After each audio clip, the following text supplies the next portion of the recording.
In this video, we are going to take a look at the Flashpoint folding wheelbase stand. C-stands are incredibly useful because they are heavy duty and can handle large photo and video lights. Flashpoint makes some fantastic value options. The wheelbase stand is a great way to add some mobility to your studio and make it easier to move lights and gear around depending on what area you're shooting in. The wheels on this work really well even on carpet, and they all include brakes. It's heavy enough that you may not need to sandbag it, but it never hurts to add a sandbag. I put my sandbag sideways on the center just to add some stability. I also like that you get 2 levels of adjustment on the column and a nice soft grip. The column removes easily for transportation and the wheels fold up and out of the way. The hardware is all metal, which makes this stand a durable option. Flashpoint makes both a 9-foot and 11-foot version of this stand. The base takes up a wide footprint, but this helps add stability, so it's a trade-off worth dealing with. It just makes it a little tricky to get it through doorways without going one leg at a time.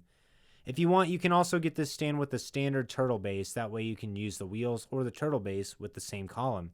Overall, I really like this stand. I just wish it was a little smaller to get through doorways, but it works great. Thanks for watching this video. If you found value in this content, please like this video and subscribe to my channel.